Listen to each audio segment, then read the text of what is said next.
Welcome to the Portland Press Herald podcast.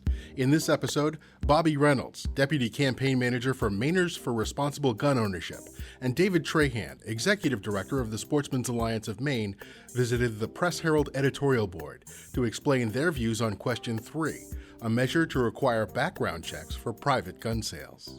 I think because, Bobby, you're the moving party, that I'd like you to start, and I think the question is why do we need this law? Well, first of all, thank you for hosting us today. We appreciate you taking time to do so, and we're encouraged that you're going to endorse on question 3, and we're here seeking your endorsement, and we would appreciate it greatly. The Maine Media Today newspaper family is well known across the state, obviously, and is seen as a leading decision maker, so we appreciate the opportunity to speak to you. As you said, my name's Bobby Reynolds. I live in Manchester, Maine. Just by way of a little bit of bio, I grew up in a family of gun owners and gunsmiths. I've been surrounded by guns my whole life. I served the country in the U.S. military. I was a professional firefighter for 20 years here in the city of Portland. I am a hunter and a trapper. I love the outdoor activities. David and I were just chatting a little bit about the merits of 3.5-inch chambered shotguns for shooting at waterfowl and how they pound old guys like us. I'm a registered Republican, and I'm also Deputy Campaign Manager for Mainers for Responsible Gun Ownership. We are the group advocating a yes vote on question 3, the question that Maine voters will be asked on November 8th, asking if they wish to expand the current background check system used in the dealer market to cover the vast majority of the unlicensed market with some very clear and common sense exceptions for transfers and sales between family members, shooting sport companions, hunting partners, and law enforcement officials.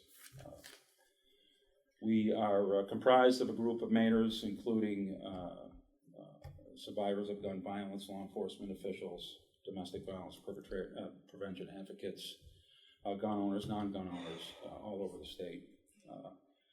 And we're on the ballot after receiving thousands and thousands of signatures. We've received signatures from every community in the state. Since that time, we've signed up literally thousands of volunteers who are phone banking, knocking on doors, and having individual conversations with folks all across the state. Question 3 is simple. In a time where the political divide seems as sharp as it's ever been and as crass as it's ever been, what's good about question 3 is it's simple and it strikes a very, very common sense, middle of the road perspective when it comes to addressing and ensuring that the laws preventing bad people, that is to say felons, domestic violence perpetrators, those who are profoundly mentally ill, from possessing firearms, eliminates their easy access to guns. As I said, we have a background check system that has been a matter of federal law since 1998. It's been used. It was passed a couple years before that. The system was up and running fully in 1998. Since that time, it's prevented nearly 6,000 of these bad folks from getting their hands on firearms at the point of sale. That is to say, at places like LOB and Kittery Trading Post and one of the many gun shops around the state. It's worked relatively well. 6,000 in Maine? In Maine, yeah. 2.5 million across the country. It's worked relatively well. Unfortunately, here in Maine, we have a wide open unlicensed market where thousands of guns are sold on an annual basis. And those same bad people have easy access to that market. Question 3 will simply decrease significantly the access that these bad people can have to get their hands on guns while not treading on any of the Second Amendment rights of law-abiding citizens. And again, I'm a defender of the Second Amendment. I serve my country defending the Constitution. And I'm not just a gun owner. I'm a gun enthusiast. I have 15 or 16 guns, I think, right now. My father has a whole passel of guns that I'm in negotiations to get from him. I carry a sidearm when I'm on the trap line. I carry an Israeli-made 40 caliber handgun for self-defense, usually right here. I didn't bring it today. And I have a bunch of long guns that I use for varying purposes. So to me, question 3 is simple. It ensures that bad people have less access to the unlicensed market, and it's common sense.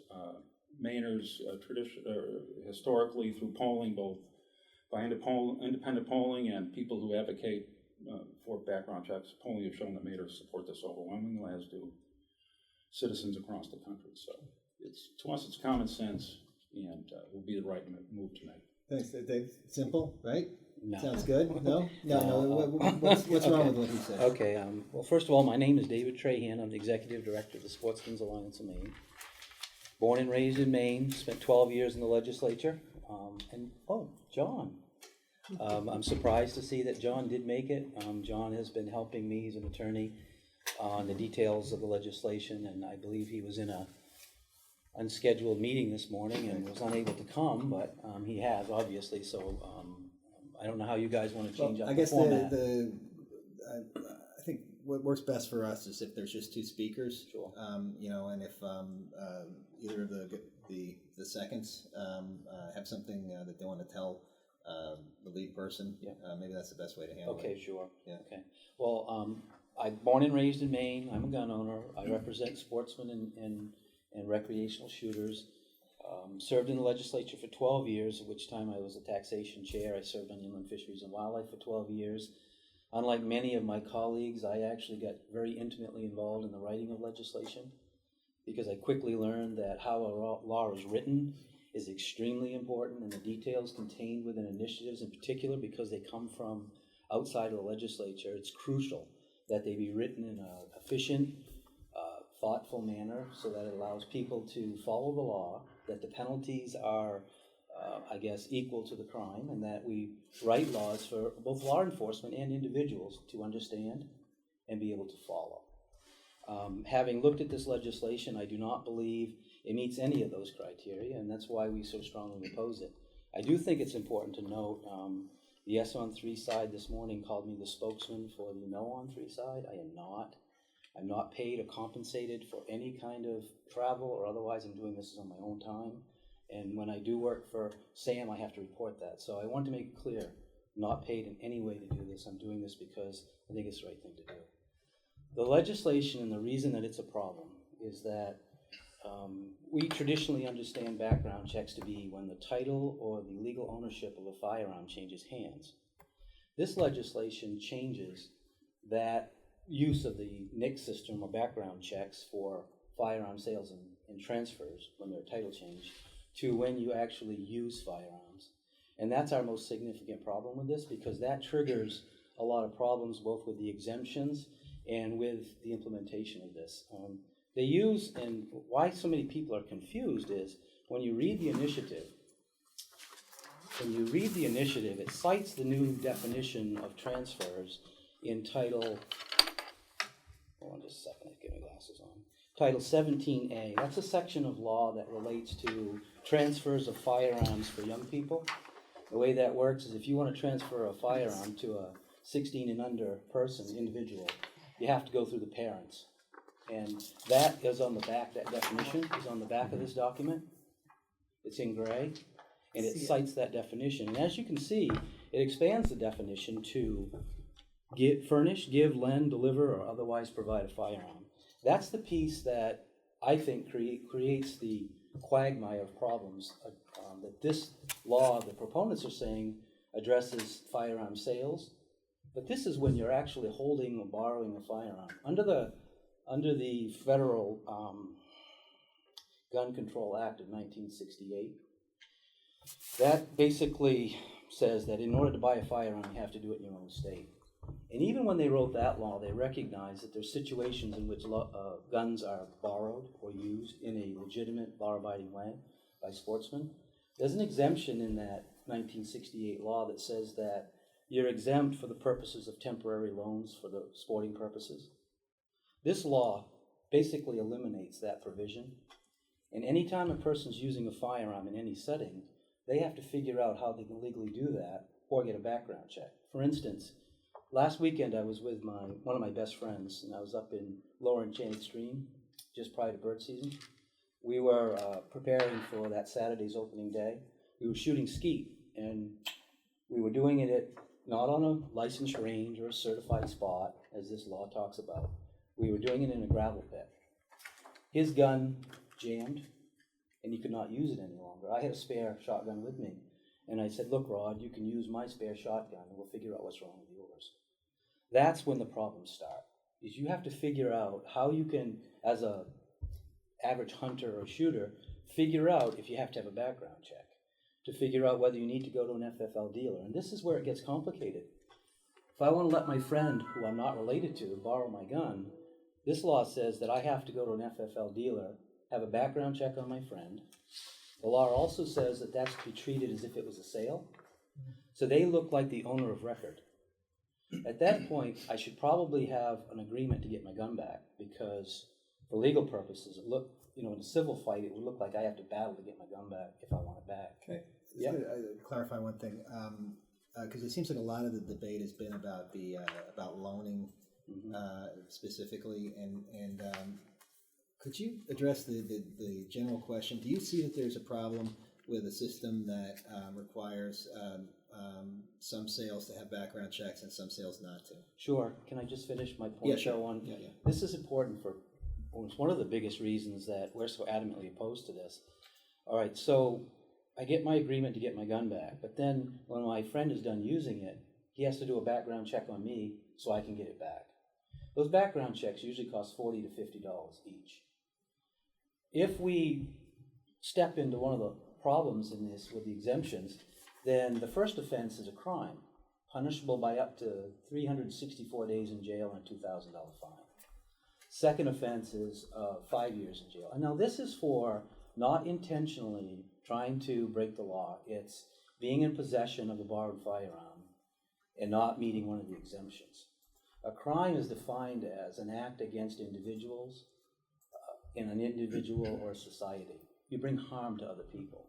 I don't believe that the draconian penalties fit the crime, and I don't believe this fits the criteria of being a real background check for firearm sales. That's why we're so opposed. Now, getting to your point, I believe that this law has been drafted in a way to address the only place in Maine where you can buy a firearm between private individuals who live in Maine, that you would have seen the kind of opposition you're seeing now. You would not have had as many problems, and it probably would have passed with 80% of the vote, because most people support background checks. I'm not saying my organization does, because I'm not authorized.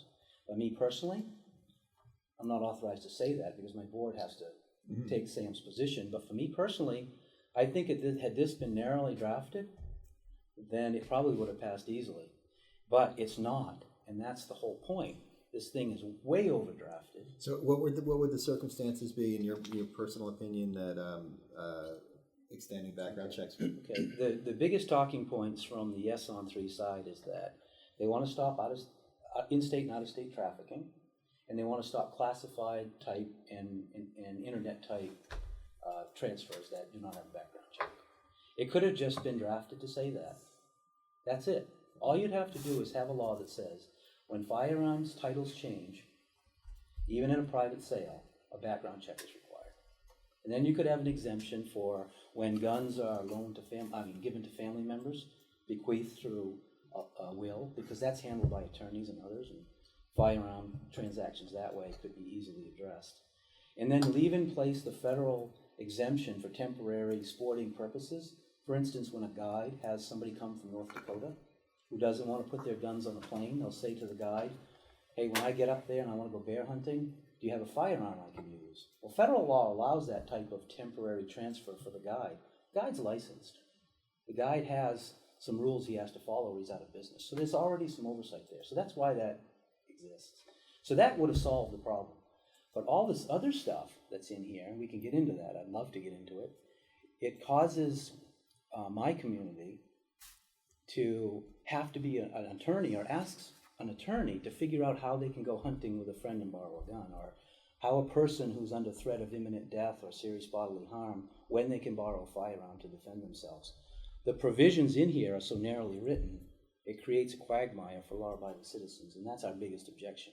I hope that answers your question. Sure, it does. Yeah, it does. Thank you. Yeah. And I'd like Yeah. Could you respond to that? Yeah, obviously I disagree with that. To go hunting? The exemptions are clear and common sense. The example Dave just gave about shooting skeet with his friend in a gravel pit, and he wants to loan him a gun while doing that, is exempted. He's in the presence of the owner of the gun, so it's exempted. He just brought up bequeathing a gun to a family member. That's accepted.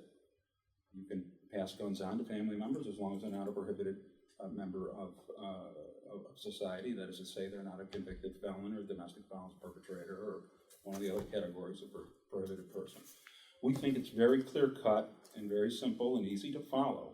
But, and I'm surprised to hear David say he'd have to go check with his board about background checks, because Sam does background checks. Sam is an FFL, and when Sam raffles off guns at the sporting shows or to raise money for the organization, the winner of that raffle has to go through a background check, because Sam is an FFL. So, you're not an FFL? No, I'm gonna wait my turn, I'm just let you know. Well, you shook your head no. If I'm wrong about background checks when you raffle off guns. So they conduct background checks. And right now we have a system that allows somebody that fails a background check to go out and get easy access to firearms. Now, I'm part of the gun owning community and the hunting community. And what I hear from opponents are these scenarios that are these sui generis scenarios. You know, these once in a lifetime things that amount to what essentially are inconveniences. I think the greatest threat to our Second Amendment rights is when knuckleheads get their hands on firearms. I live in Manchester, Maine, right at the corner of Summerhaven and Prescott Road. Down Summerhaven Road is a state-sanctioned firing range. That range was closed recently because people who are irresponsible with firearms are letting rounds get out of that range. Rounds shatter the window of a woman's car a mile away. I hear the shooting going down there at all hours of the day and night that disturb the citizens. Complaints were logged and that range was shut down. Not because of law-abiding and responsible gun owners, but because of people who are irresponsible with firearms. We cannot have a system, and I recall where you guys wrote about this recently, that a system that allows self-determination or a lack of big blind spots in it. The ubiquitous of this system is what will make it effective. If one can fail a background check, but then go get easy access to firearms, that loophole needs to be constrained. If we are to say that, yes, we support background checks, but everybody that's going to transfer a firearm outside the exception should have the ability to self-determine whether they think a background check should be done. The system's not going to prevail and prevent bad people from getting their hands on firearms. I'm a gun owner. I'm familiar with the background check system. I've gone through it. I have no problem making sure that when I transfer a firearm to somebody, that they're not a bad person. And in fact, you know, I've got a bunch of guns. It's not like you go buying guns left and right and transferring guns nilly-willy and all that stuff. We're not talking about buying toys or selling toys, and we're not talking about swapping baseball cards. We're talking about firearms. And as a gun owner, I think we need to be at the table, and we need to step up, and we need to embrace some common sense legislation, and that's what question 3 is. And in fact, the states where similar provisions have been passed, none of these things, firearms enthusiasts and hunters and sportsmen have been able to go on and conduct their business without being affected. The only thing that's happened is we've seen a dramatic reduction in certain crimes. FBI statistics have shown in states with background checks compared to states without background checks, we see a 48% reduction in number of police officers killed with a firearm in the line of duty. We see a 48% reduction in the number of guns trafficked illegally across state lines. And in states with expanded background checks, we see a 46% reduction in the number of women killed by an intimate partner. And the reason that's important in Maine, as I think all of you know, is that half the murders historically in Maine are the result of domestic violence. So this will keep guns out of bad people's hands. As a gun owner, I think it's a responsible thing to do. It's part of taking care of your firearms. Do you know how many of those homicides involved people who had failed background checks or should have failed background checks? In Maine or? Yeah, in Maine. I don't know. Yeah, No. because something that comes up a lot is Maine's crime rate is relatively low. Maine's crime rate is one relatively low. We have a many, small population. Yeah. But Maine has a disproportionate number of women killed by intimate partners. Many years, Sure, because per capita, we don't have the random the gang violence. No. Per capita, we lead the nation many years in the numbers of single women killed by an intimate partner. It's not something we should be proud of. It's something we should address. Domestic violence perpetrators are prevented by federal law from possessing firearms. In fact, 2 people that are Maine residents just recently went to the Supreme Court to try to have their rights restored to possess firearms. Guys that have been convicted of misdemeanor crimes of domestic violence. The Supreme Court ruled overwhelmingly that it is within the constitutional purviews of the Second Amendment that these domestic violence perpetrators not be legally allowed to possess a firearm. You want to get it? Yes, these are scare tactics that disturb me to the core. His point about states that pass a law like this reduce their police shootings by 48, whatever the number was. Our last police shooting in Maine was in 1989. We're going to have to wait 150 years to determine whether this is going to be effective or not. That's a scare tactic. People see it on TV and they translate that to their state that it's a problem. I'm proud of the firearm community in Maine. The hunting community in particular, in order to go hunting, has to take a 4-day hunter safety class. Our organization uses our facilities in the summer that we did 22 classes there in hunter safety. We have volunteers throughout the state that teach firearm safety and responsibility with firearms. It's part of the reason why we are a safe state to live in. And I'm proud of our community for being the second safest state in the nation to live in as it relates to violent crime. So the police shooting issue is off the table because we already respect and honor our police officers, and it's something that doesn't happen here. Do we want it to happen here? Absolutely not. But to say that these background checks laws like this will somehow fix a problem, it doesn't really exist here in Maine. But that being said, is there an issue that we can address with background checks? Absolutely. But the piece that is missing in this discussion is that your talking points that you keep using are really applicable to states like, or cities like Chicago and New York and places where there is violent crime. Let's talk about why I believe this initiative is here. If we are a safe state and there's a narrow section of law that could be addressed, why in the world are we looking at something as big and monstrous as this initiative? It's almost identical to the one in Washington State, Colorado, Oregon, and then one that was pushed in Vermont recently and rejected that Mr. Bloomberg is pushing around the country. He's here because we have a liberal referendum system, we're a cheap media market, and you can push national agendas in a small state like Maine. My problem is these initiatives are not tailored to the individual state. Maine has a different culture than Oregon, Washington, Colorado, Chicago, and some of these other places. And we have a culture that is extremely good at teaching responsible gun ownership and reducing violence. I don't want to harm that community. It should be looked at as a model for the rest of the nation and not destroyed. And this law makes it difficult for law-abiding people, the people I represent, to follow the law. Let's use an example that he actually walked over, and that was the hunting exemption. That gun that I told you my friend Rod was using, to bird hunt the next day, he has no gun. I let him use the extra shotgun that I have. That's where that hunting exemption kicks in. And the hunting exemption reads that you actually have to be with that person the whole time, and it has to be in a legal hunting area. Well, there's 1,000 different situations where it's not legal to hunt. For instance, before legal time, after legal time, within 300 feet of an outbuilding, it is illegal to hunt. Okay, so my friend, he's hunting with me, and he's within the 300-foot zone of an outbuilding, a farmer's outbuilding, with an empty gun, and he's walking to the truck. Under the letter of this law, he's in violation because he didn't have a background check and he doesn't meet the exemption. Should he become a criminal because he's carrying an empty gun through that zone and he gets stopped by a game warden? I don't think we want to write our laws that way. Why wouldn't we write our laws in a way that a person's intention matters? If he was taking that gun to go commit a crime, then you take him to jail. But don't write laws that create basically pits in which people can step in and get caught up in a law and have done nothing wrong. That's where this thing is so poorly written and I believe needs to be redrafted. This is not Chicago where hunting is not part of a culture there. Part of their culture is gang warfare, organized crime, and murder. They had, I believe, 500 murders through August. We have an average of 24 in our state, of half which are gun-related.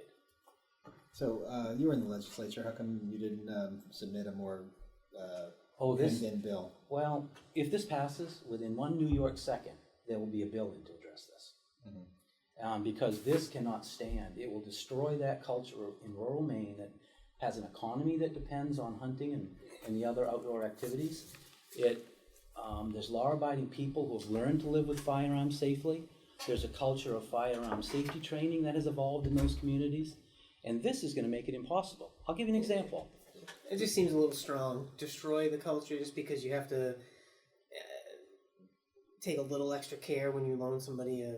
Well, let me tell you what that care this is looks happening like. in other states. I guess that have this. Well, law. maybe a lot I of this could- is Let me finish mine. A lot of this I is can the interrupt intent. you. It's not I just have to what the answer a law will question. do. You guys fundamentally disagree on what the law is. Well, I don't fundamentally.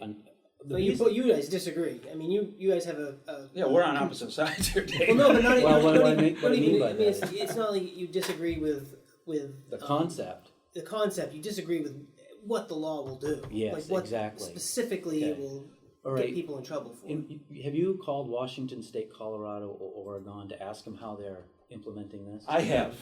I have as well. I have. So in Colorado, I love Maine. Maine's a great state. We have this great outdoor heritage, but it's not unique to Maine. Colorado is in the Rocky Mountains.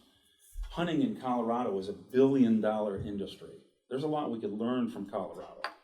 There was all kinds of efforts to say, let's boycott Colorado when they passed this law in 2013, that Colorado hunting was going to be destroyed because of this. You know what happened? License sales increased between 2012 and 2013, 2014. The numbers of non-resident hunting license increased, and I've got the data right here.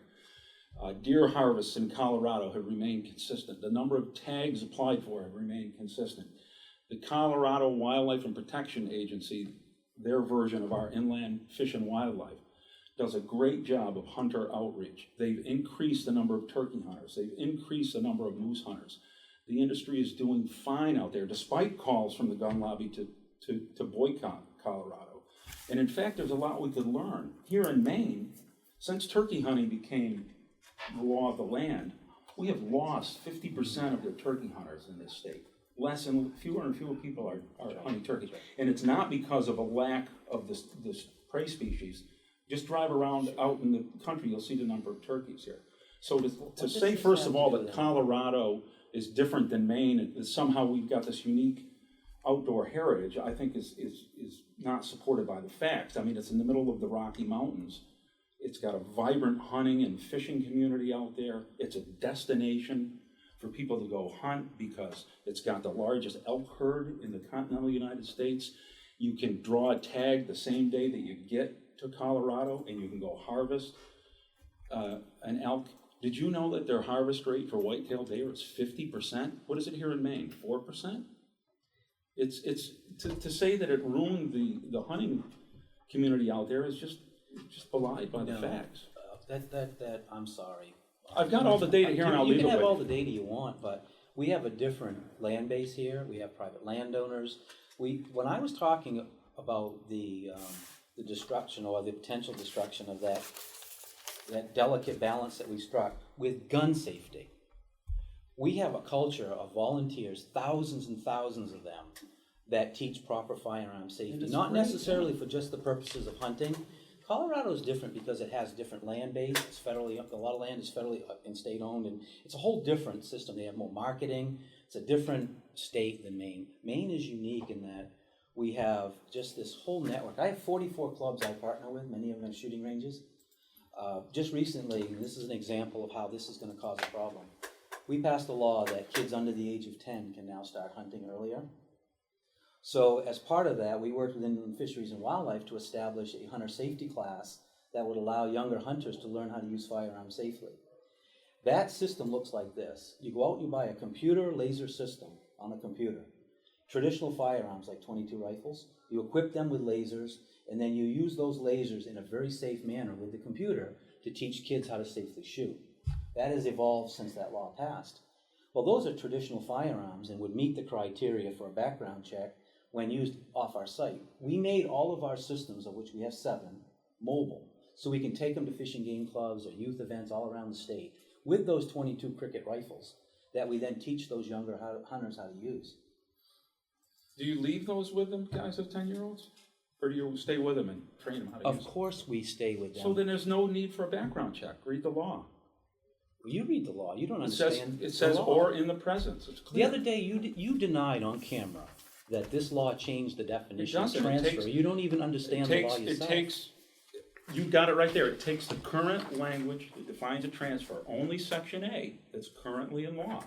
It's pointed out right in the back of the handout. There is no requirement for a background check in that provision of law. You're That's- applying that that's new in the definition law. for a requirement for a In the law background check. proposed, there's a list of definitions, including what a person is, what a transfer is, and they all cite existing state law, as David pointed out. Section A of that law that talks about transfers is unique to just defining what a transfer is, which is a transfer to an individual with or without compensation, essentially. No, that is not accurate. And Well, you can read it. Kevin Miller from the Portland Press Herald corrected you. No. It is a redefinition of transfer as it's traditionally understood. Transfer in that I provision. have it here, right here. Here's the law. I've highlighted. Section A, under transfer. I've got the law. You go to section A. This is current state law. Transfer means to sell, furnish, give, lend, deliver, or otherwise provide with or without consideration. Current state law. Where To does say it- that we changed law is just not accurate. Where It's does it current. say in there a background check is required to do that? It doesn't say that in there. That's right. It's in our definitions of what Yeah, that's the law you're definitions proposing. and laws. And the That's laws the that. law you're proposing. That's right. And that's why it changes the traditional definition of a transfer. Under the federal NICS system, which is under Federal Department of Justice, ATF, the NICS system is within their umbrella. That applies to when a firearm is sold through a commercial dealer, not through private sales. And it doesn't include this transfer because there's an exemption for firearms that are temporarily borrowed for the purposes of sporting activities. That exemption exists. That takes away this exemption. And that's how it redefines transfers, by taking that exemption away. Now, every time that a firearm is transferred for that temporary use, it is going to require you either meet an exemption or have a background check. Why? I ask any of you in this room, is there crimes that are associated with hunters letting their buddies borrow a firearm? Is there something that's being resolved here that is a problem? I don't think there is. I don't think there's any crime wave associated with people at a private property skeet shoot that let each other use their 12-gauge shotgun to skeet shoot. There's no crimes associated. And it's exempted under the law because you're in the presence of each other. Not on private property. Or in the presence, read the law, it says or controls. All right, so it's exempted. why in the world are we building this complicated law that is going to confuse a lot of people when it could have been simply written, it could have been easy to follow, the penalties could have been applicable to not the crime, but whatever mitigating circumstances were in that situation. If I asked you how many firearms under this, I'm going to change a little bit to the people prohibited in Maine from purchasing a firearm. All right, 5,000 is the number that you use. 5,000 have been denied possession of a firearm from the sale since 1998. 5,500. I talked to a gentleman yesterday who had been denied. He had a concealed carry permit for most of his life, and he'd been denied recently because of the backlog associated. He had appealed that and was trying to get the right to purchase his firearm. Just because you're denied doesn't mean that you're a bad guy. Just like the guns that go across the border and are found at crime scenes, it doesn't mean the gun was used in a crime. It just means that it was found there and it was traced back to Maine. So these statistics can be manipulated in a way that makes one side look better than the other. What I would encourage you to do is, when you're reporting on, for instance, Paula Silsby's claim of 1,500 guns found in other states, you need to parse that out a little bit to find out, first of all, however many years that was over, and when you do narrow it down, were those guns used in crimes? They might have just, I've seen situations where a drug dealer was caught and he had 9 guns with him. Well, yeah, you can track all 9 of those guns to where they came from. Does that mean they were in the crimes? It looks good for a commercial, 30-second commercial, that Well, isn't it a crime for a drug dealer to have a gun? Absolutely, already, that's my point, is that, what are we trying to resolve for a problem? And how can we do it in a way that narrowly focuses on the problem? You seem to be questioning their motive that that the law doesn't do what they say it does, and No, it doesn't. So, what do you think their motive is? Well, I do. I touched on it early on. I think this is part of a national gun control effort by Mr. Bloomberg. In 2014, he said, "I will use my wealth and use my millions." I think he said 50 million. And at the time, the Blaze magazine labeled him the godfather of gun control. And he has done exactly what he said, to his credit. And I respect the fact that he stood behind it. He went into states and he spent his money. He passed it Colorado, Washington State, and Oregon, and now he's here in Maine, which is fine. If that's his agenda, then he can do that under our American laws. So there's no Maine base of support for this? There was $570,000 spent by Mr. Bloomberg's Maine Moms Demand Action Group to put this on the ballot. They hired paid signature collectors and paid staff to put this on the ballot, much like many of these out-of-state efforts now are using out-of-state money to get on our ballot. That is not what I consider, and I've been part of now 15 referendums, of which 9, not referendums, but elections, of which 9 are referendums. And I've done grassroots campaigns. I did a people's veto, and Dave can attest to it. And I know what grassroots looks like. We have a campaign now where none of our staff are being paid. They're all Maine people, and it's a true grassroots effort. The other side is all paid staff, including the canvassers and people poking signs in the ground. All of our people are unpaid. That's a Maine referendum campaign, whether it's on one side or the other. Mm-hmm. But this out-of-state effort, that the Bear referendum I was part of, and now this one, it's all paid for from out of state. I think that Maine people should be the driving force behind our referendums. Those referendums belong to Maine people. The way to address that, we can talk after this is done, and I have some ideas on that because I've been so involved in referendums, I could help with that. But no, I don't believe it was a Maine-driven effort. I don't think it was brought because of a violence problem. Domestic violence, it was my organization, and I was in the legislature when we passed a law that said, when you're charged with domestic violence, the perpetrator's guns can be removed from the home. I think Mr. Bloomberg's pushing that now in Washington State, but we're not against tightening our laws, not in any way. What we're concerned with is that the laws be written in a way people can understand and follow them, and law enforcement can enforce them equally. I'm concerned that this initiative has divided the outdoor community and the law enforcement community. You have chiefs who have 2 advocates for gun control on their board, Sawchuck and Googans, who are pushing this. Then you have the sheriffs who are about to come out in a big way against this. That's divided those 2 law enforcement communities. I believe the warden service will likely take a position. The entire law enforcement community is divided down the middle on whether we should pass this. Should we be applying our laws unequally? I think you should have a fair application of the laws. You're going to have people in the southern Maine urban areas enforcing it, and then the people in the rural areas saying no. I don't think that's the way we want to pass laws. Well, can I address a couple things? First of all, this has been put on the ballot. Maine voters, you have to be a registered voter, both to collect signatures and to sign petition initiatives, as you know. Received thousands and thousands of signatures from Mainers. Every community in Maine, we received a signature, all right? Since we've been put on the ballot, we've signed up thousands, literally thousands of volunteers. We have volunteers that come to our offices every evening to phone bank. They're out canvassing neighborhoods. Yes, this issue does transcend state lines. It's a national issue.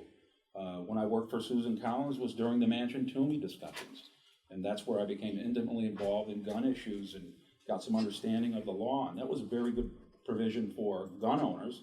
Unfortunately, it only received a majority of votes in the United States Senate. It didn't get 60, but it was good stuff in there. So this is an issue that we've been dealing with on a national scale. But here in Maine, the people that put this on the ballot include the chief of police in Bucksport, Maine, and Wayne and Judy Richardson, whose daughter Darian died as a result of a gunshot she suffered in a home invasion a couple of years ago. That's a reality for them. and they take it personal. And they're the people that got this put on the ballot. You know, there is something unique about this campaign. I spoke earlier about the partisan divide that seems to be swallowing us all up, right? Well, sitting right over there is our campaign manager, Dave Farmer.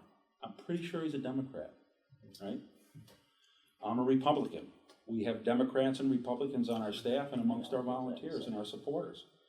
It's really a bipartisan effort. And Mainers are going to decide this thing on November 8th. What I've heard from opponents are these unique and, one guy wrote that, geez, this will prevent us from being able to defend ourselves against ISIS when they invade. I mean, some far-fetched stuff. The reality is this has been passed in other states, and none of these things have come to pass. But we do know it has prevented criminals from getting their hands on guns. In Colorado, let's talk about Colorado again, who passed this provision in 2013. Since that time, in the private market, nearly 1,000 bad people have been prevented from getting their hands on firearms on background checks conducted in the unlicensed market. It's worked there. That's in addition to the guys who've been refused when they go to a regular gun shop to purchase it now. And again, it's just, obviously folks are going to say, I shouldn't have to do a background check, I'm an honest guy. I can tell you right now, David is an honest guy, shouldn't have to do a background check, should be able to own all the guns he wants. I'm an honest guy, shouldn't be, but the reality is, we can't self-determine. I may think I can drive really good at 90 miles an hour, but we don't set a law that says if you think you can drive good at 90 miles an hour, you can exceed the speed limit. You have to drive the speed limit because we're a nation of laws, not a nation of men. If I could get out of a speeding ticket because I was allowed to have self-determination, it would be chaos. This system works if it's nearly ubiquitous. And I don't think there's anybody in this room that thinks a felon should have a firearm. But right now, we have a system where a felon can walk in and be denied getting his hands on a firearm and then walk out and go into this huge unlicensed market. You can pull up Uncle Henry's right now, and I love Uncle Henry's. I've bought washing machines, refrigerators, I've sold stuff on it. You can pull it up right now. There's 9 pages, thousands and thousands of guns every year for sale in the unlicensed market. That's easy access for bad people to get their hands on firearms. This makes an inordinate amount of sense. It's intuitive in its nature, and that's why people support it. And to say, I have a friend I want to give a gun to, and we've only got you have a hard stop at noon, Yeah. so if there's anything, any issues you can focus on that haven't been brought up yet. We've addressed Colorado. Yeah, in just a moment, I do want to speak to the bipartisan nature of things. Our staff are not paid. Most of yours, if not all of them, are. Now, let's just be clear on that people have been hired as political operatives. They work for different groups, and they've been hired. The guy sitting beside me is an attorney, and he's a Democrat. He's not being paid, and he's done a lot of work for us for nothing. Mm-hmm. The majority leader in the House is opposed to this, Jeff McCabe. Troy Jackson, who will be likely the Senate majority leader, is opposed to this. We also have a bipartisan coalition of folks that understand the policy that is actually being promoted in the initiative is not good policy, and I think that's why they're taking their position.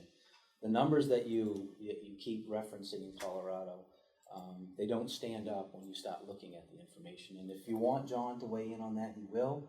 But maybe you can give it to us after. Yeah, sure. I just as soon stay and talk to you for a few minutes about the referendums too, and how generally I think we could reform them in a way that'd be effective. Because I have been leaders of campaigns. I know what the problems are. But I just want to say one last thing.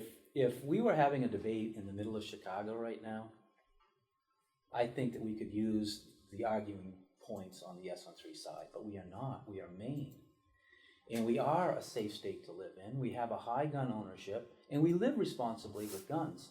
So that's why I think it's essential that we craft whatever we do in a way that addresses as narrow the problem that he's talking about in Uncle Henry's. The law could simply say that if you advertise in the classifieds, then there's a required background check. For private sales, if you do a private sale, you do a background check. It's as simple as that. You don't have to have all the other convoluted language that causes the problems. That's my whole point. It matters what this says once it passes. My concern is this. you always have police officers who apply the law a little differently. Some use it for leverage. You stop somebody in where some of these gun control advocates who serve on the board of directors of Citizens Against Handgun Violence, like Sawchuck and Guggen's, they will apply it, in my opinion, differently. The more opportunities you have for them to use it as a tool. For instance, police officer sees you in a hunting situation and says, "Where'd you get the gun?" If you don't understand the law and you say, "Well, I borrowed it from my buddy," and he says, "Well, you just violated the law, you're now a criminal, I'm going to have to charge you. Get in the car, we're going to have a discussion." And then they use that to further their investigation. We shouldn't be building laws like that. Either it's understood and clearly defined with the penalties appropriate, with law enforcement equally applying the law, or you're creating a quagmire of problems for citizens. Well, I'll just say, first of all, I served 20 years as a professional firefighter here in the city of Portland, and I know many of these officers. And to imply that these good people would use this in a nefarious way is unfortunate. The Maine chiefs of police represent the chiefs of police from one end of the state to the other. They've endorsed this initiative overwhelmingly. You may have seen a spot with the chief from Caribou running, both on the radio and TV. They support this initiative overwhelmingly. They support it because they know it makes a difference. They've seen what's happened in other states. They support it because they know the preventative nature of background checks. They're not going to be out right now. If you're out in the woods, a warden or a game warden or a police officer doesn't ask you to prove you got a background check. There's background checks done now at LL Beans. I don't have to prove that I got a background check, and that's not the way they would enforce this law. It's preventative in nature. It's like saying, we passed a law that says terrorists can't get on planes, but we don't have any screening. Right? What gives force to that is that they're screening, and that's what this is. It's preventative in nature. It goes a long ways to closing this huge access, this wide open access that bad people have for getting their hands on firearms. It's as simple as this. Think about it. People can go and try to buy a gun at a gun shop. People can go try to get a gun at a raffle that Sam runs. They flunk the background check. They can walk out in the parking lot, get on their handheld, pull up Arms List or Uncle Henry's, and meet somebody probably within a stone's throw distance and buy that firearm. And we do have a great state, and we do have a wonderful community of gun owners. I'm one of them. I'm proud to be one of them. And I salute David's efforts in gun education and gun safety. I don't understand why gun owners aren't stepping up to the plate and saying, this is a serious thing. The facts are clear. Maine does have a problem when we disproportionately export crime guns out of this state when adjusted for the size of our population. And when you consider we only border on one other state, it's amazing that nearly 300 guns a year turn up at crime scenes out of state annually. In Massachusetts, we're the #1 exporter of crime guns to Massachusetts. The gun that killed the police officer after the Boston bombing was purchased originally at Cabela's and then found its way into the private market and wound up in the hands of a criminal. Now, they were able to find out who bought that gun originally from Cabela's, but he sold the gun in the private market. The gun that ultimately led to the death of Darian Richardson was recovered by the police officers. It was recovered because it was involved in another murder in Portland. They were able to trace that gun to its original owner, but he sold it in the private market, so we have no idea who got a hold of that firearm. I think that 2 states are a problem, New York and Massachusetts. If you really want to get to the issue that he's talking about, it's likely the drug market that has led to those guns being... I gave you this. This is the Gun Control Act of 1968. It addresses all of the in-state and out-of-state transfers of firearms. Anybody who did that was already violating federal law. Anybody who purchased that gun and carried it over state lines was violating federal law. So those are all in place. If you want to get at that, there's two issues. You have to address the drug problems that are coming from those 2 states, New York and Massachusetts. Those criminals are always... There's 2 ways criminals get guns. They steal them or they acquire them illegally, or they purchase them legally. It's the only 2 ways you can get them.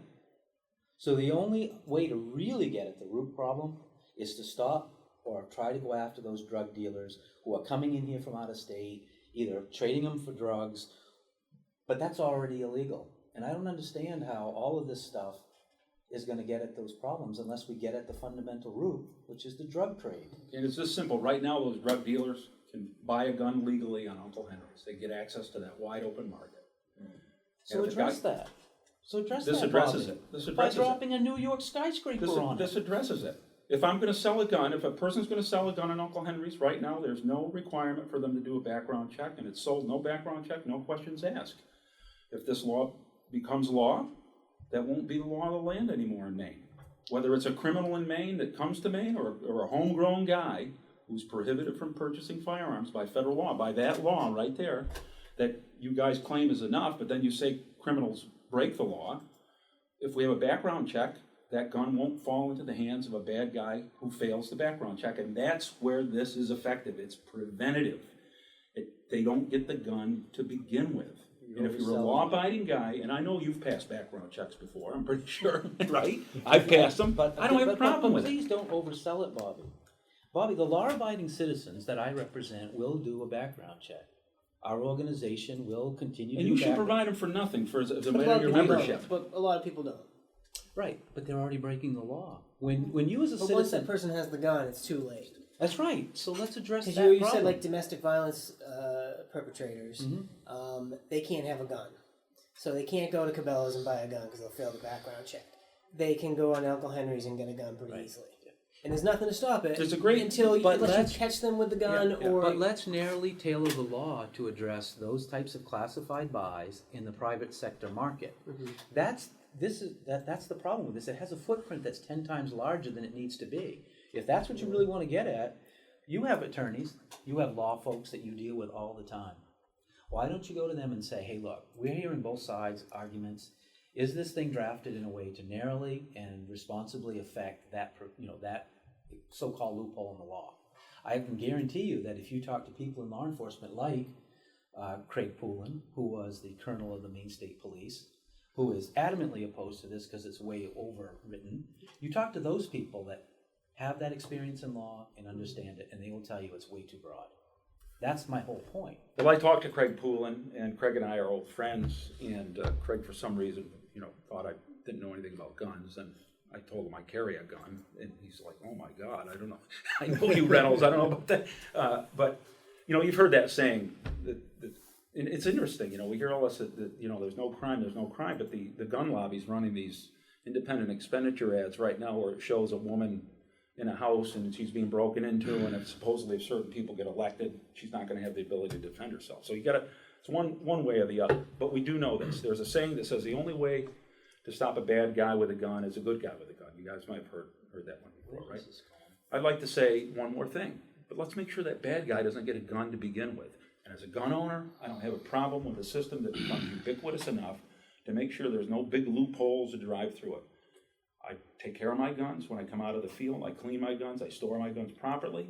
I separate the ammunition from them, except for the guns I use for self-defense at my house, because I want to be able to have a gun to protect myself. But I want that bad guy coming through the window with just his bare hands. If you have a system that has all these carve-outs, it's gonna I don't want give any the carve-outs. abilities to the system of self-determination. As a gun owner, I want to make sure that the gun I'm providing to somebody is not going to somebody that shouldn't have it.